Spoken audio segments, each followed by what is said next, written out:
আপনারা বিশেষ করে দেশের ছাত্র সমাজ আপনারা অবগত আছেন 2018 সালে আমরা দেশের ছাত্র সমাজের জন্য কোটা সংস্কার আন্দোলন করেছিলাম। আমাদের সেই বিজয়ী সহযোদ্ধারা আজকে এখানে উপস্থিত আছেন।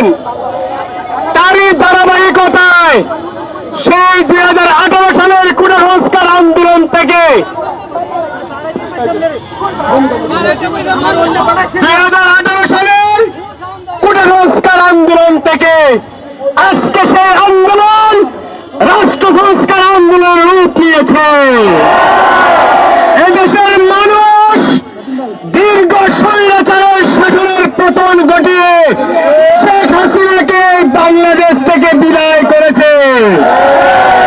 শুধু বাংলাদেশে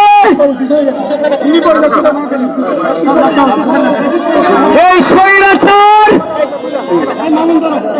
এদেশের হাজার হাজার পরিবারের সদস্যকে হত্যা এবং গুম করেছে। জনগণ সেই খুনের জায়গা থেকে এই শেখ হাসিনাকে বাংলাদেশ থেকে চিরতরে বিদায় করেছে। এই শেখ হাসিনা বাংলাদেশে ফিরবে না, আওয়ামী লীগ ফিরবে না। এই দেশটাকে আমরা সবাই ভালোবাসি। প্রিয় দেশবাসী, ছাত্র সমাজের পক্ষ থেকে বলতে চাই, এদেশের প্রতিটি মানুষের জান মাল এবং বাড়িঘরের নিরাপত্তা আমাদের। সুতরাং প্রত্যেকে আমাদের ভাই, কারো উপর কেউ আঘাত করবেন না। সবাই মিলে সম্মিলিতভাবে সুন্দর একটি আগামী বাংলাদেশ আমরা গঠন করবো ইনশাআল্লাহ।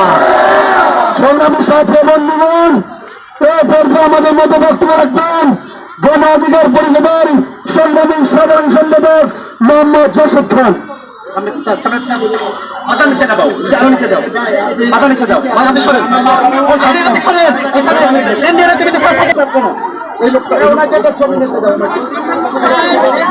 এই সামনে বসেন, এই বসেন, বসে পড়েন।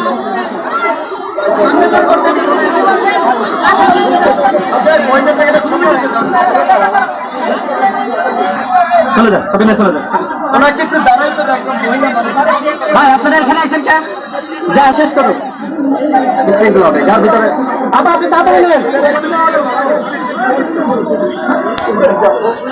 নিচে নামেন, নিচে নামেন, নিচে নামেন, নিচে নামেন, আবার নিচে নামেন, নিচে নামেন, নিচে নামেন।